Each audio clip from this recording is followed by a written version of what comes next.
Be flexible. Rigidity is the death of innovation and creativity. If you're really interested in building a life of your choosing, one of the things that you're going to have to do is think differently. And I'll tell you that it's a little harder than it looks. We all get seduced by doing what everyone else is doing and feeling like there's not another way out. And what I always tell people is you've got to click the lens. You've got to really see how this could be done differently. When I built my own company, I really kind of decided that I wanted to do something that wasn't really standard. I wasn't interested in building a company to sell it. I was really interested in building a business that was going to give me some freedom and make enough money and really align with my values. But in order to do that, I had to think very differently.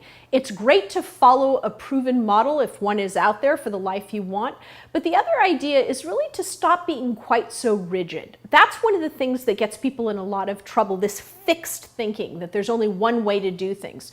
Really start paying attention to when you get stuck in kind of these circular arguments with yourself.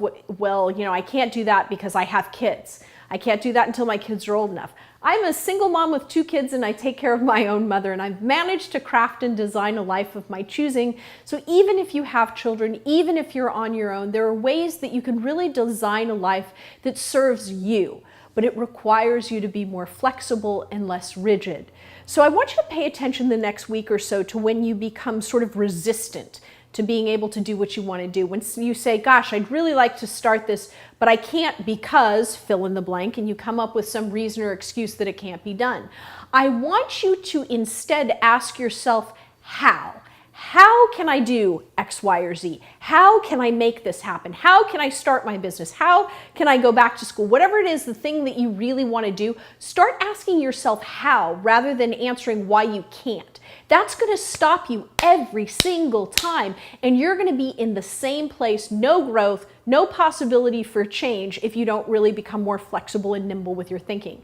So this idea of being flexible, it's kind of like a muscle. It's the same thing. You've got to stretch your muscles every day to be more flexible. You've got to do the same with your brain. So pay attention in the next week to how you respond to things, and if you're really stuck in this rigid way of thinking, and how you can disrupt and dismantle that and become a little more flexible and nimble and really explode with big ideas. Start really pushing the envelope for yourself and see what happens. See what actually happens when you change your mindset. Because as you well know from spending time with us at the Millionaire Girls Movement, that really is what changes behavior. That really is what impacts your reality. It's changing what's up here. All of the rest of it happens after that. The very first thing you have to do is become more flexible and less rigid in your thinking. So over the next week or so, I'd like you to pay attention to yourself and see when you're sort of painting yourself into a corner and telling yourself why you can't. And I want you instead to come up with reasons for why you can.